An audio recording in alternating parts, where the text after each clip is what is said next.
Hey there guys, how are you all doing? Welcome to another episode of The Editor. This one's going to be a little bit different, going over different editing programs, but I've been receiving loads of questions, or the similar questions in the comments, just asking what editing software do I use, when do I use it, and hopefully in this video I'll help you out, get you to grips with different ones. Today I'm going to be going over image editing, video editing, and sound editing. Those are the three main kind of editing stuff you want to be doing. There are other things like 3D animation and stuff, but I'm not going to go over that because I'm not too great with that kind of stuff, so maybe just go elsewhere to find things out like that. Now the programs I'm going to be going over today, they're all quite expensive ones, but if you are still in full-time education, still go to school and stuff, find out from your school if you've got a student email, because if you do have a registered student email, you can go on the websites to download these programs, and you can often find yourself getting them for free or even getting a discount on the program itself, so you can get it fairly cheap. Not only editing software, but loads of other software out there. Just find out if you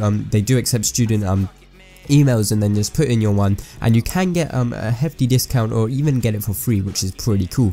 But anyway, let's start off with image editing. And with image editing, you can have, there are multiple programs out there. The basic one is like Paint, the one which comes with Microsoft. It's free with Microsoft, and it's not that great. I mean, for basic it's decent, but when you want to get into better editing, it's not that great. You also have Photoshop, which is the one I mainly use, and then you have a free version of Photoshop called GIMP, which I've heard is pretty similar. I'm not too sure, I've never used it personally myself, but from what I've heard, it sounds pretty similar to Photoshop. So as you can see here, this is my kind of thumbnail template on Photoshop, and one thing which is different from Photoshop to say something like Paint is the use of layers. So as you can see on the side over here, we do have our different layers, and they like layer above each other, so the higher the layer is on your layer panel, the further out in front it is. So for instance, if that doesn't make sense, we have this rectangle here, which wait, let me just take away the bottom one so we don't get confused, but we have this rectangle here,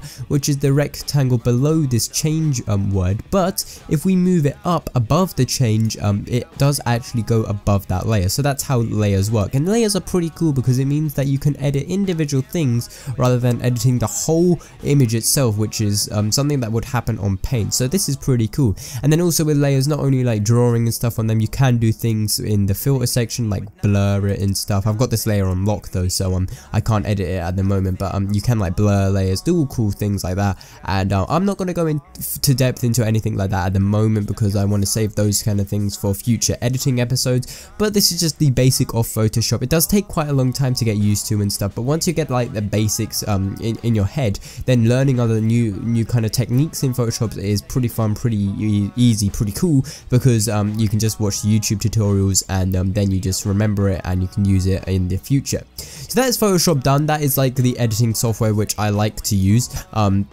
If you have any other editing softwares which you think work pretty well, maybe easier than Photoshop, leave them in the comments for other people's use, but yeah, like I said, Photoshop is the one to use. Now we can move on to video editing software, which is the big bulk of this video because I mainly do video editing, and we've got three programs we're going to be going over: After Effects, Adobe Premiere, Adobe After Effects, getting mixed up here, Adobe Premiere Pro, and then finally Sony Vegas. So we'll start off with After Effects. What do you use After Effects for? What is the point of After Effects? Well, After Effects, to me personally, I think it's more for just editing individual clips and things, doing like motion graphics, just things like that, because it works really well for that.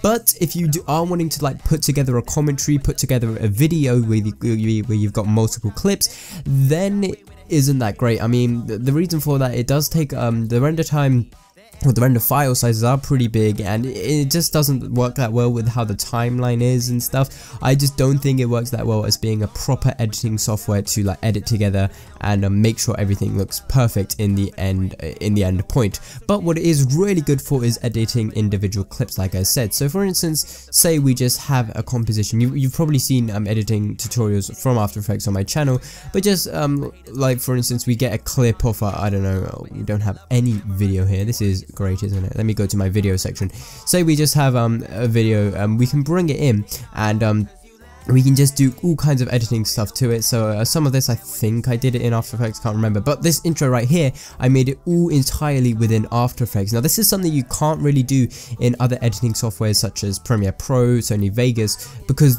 well, you possibly could, but it'd be very hard. In After Effects, doing motion graphics work like this is really easy, really fun, and it's really productive. You can get your stuff done really easily, like I said, and it just works quite well. Also loads of plugins for After Effects to give you all kinds of different effects, and doing actual proper video editing like motion tracking, things like that, just works really well within After Effects. So it's great for those kind of single clips, edits you want to do, motion graphics, just you kind of get the picture of what it's about.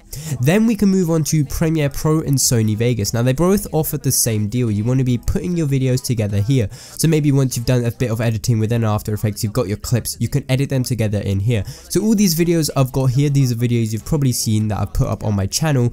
These I've edited within Premiere Pro. Now I do have Sony Vegas and I do use this occasionally, but I'll go on why I use it later. But my main editing program is going to be Premiere Pro, and the reason for this is I've just used it over time and I've gotten really used to it. Now other people have used Sony Vegas, they're more used to that, go for it. They're both pretty much, they offer the same result. I just find Premiere better because it's easier to use in my opinion, and you can, because it's a product, you can move your like After Effects files in, Photoshop files in, and it works quite well together.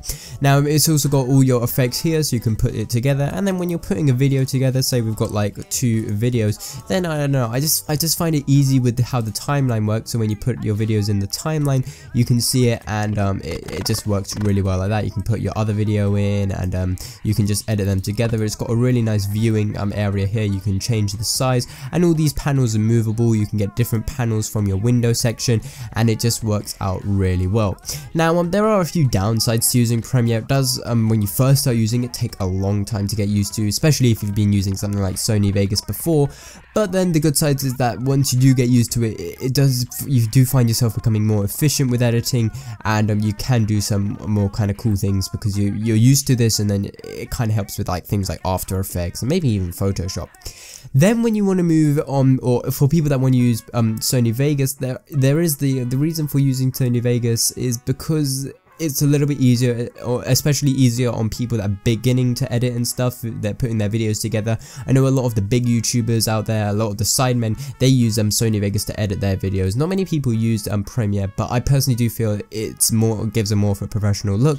And the reason I don't like Sony Vegas, let's start off with that, is that when you do render out videos, it does darken them. I don't know, maybe it's just the render settings I use, but I find that the videos will come out a little bit darker and not the greatest quality. You can probably change this somehow, but I don't know, I just don't like it. But what I really do like about Sony Vegas, if I can remember how to bring in video, here we go.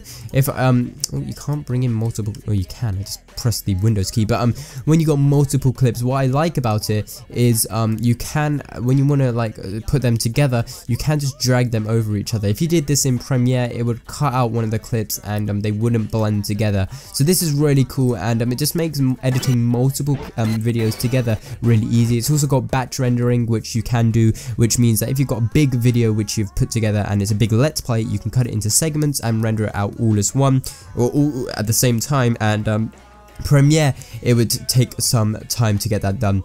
Now another thing which is really cool about this program, I don't know if I've got any footage to show it with, but oh, I don't, but if you've got multiple audio tracks, it brings them all in. In Premiere, it doesn't do this. I believe Sony Vegas is the only program which does this, but it is really cool like that. You can have like your sound, your voice, and then your friend's voice, all different audio tracks, and it's really good for that. I personally use Sony Vegas just for that. If I've got like some live comms I want to put in, then I'll bring it into Sony Vegas, render out the audio, then edit it in Premiere because I'm more used to Premiere. But that's what I really do love about Sony Vegas. So that's Sony Vegas done, and finally we move on to audio editing. Now audio editing, you do have Audacity or you have Adobe Audition. Now I have never used Adobe Audition in my life. I've heard it's really good, but I'm meaning to get it, but at the moment I'm using Audacity. I believe this program is free, and it is really easy to use. You just simply click record and you can record your audio, or you can bring in audio from elsewhere.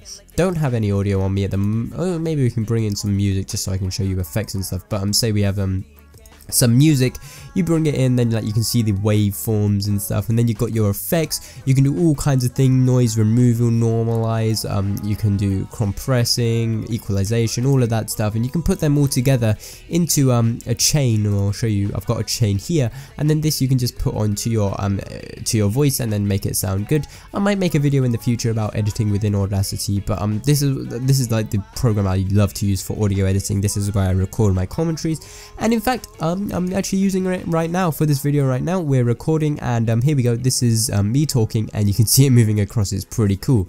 But that is about it for what editing softwares you should be using. If you do have any questions, please do leave them in the comment section below. There might be a few things which you're confused about within this video. Don't hesitate to ask them in the comment section below. I'll try to get a really quick response out to you and hopefully help you out. If you have any other video suggestions you want for editing, any like editing techniques you'd like to see from me, then again do leave them in the comment section below. But that is about it. I've been Rahul. Hopefully you have enjoyed this video. It's been a bit long, but if you stuck around to the end, then thank you, and yeah, guess I'll catch you in the next one.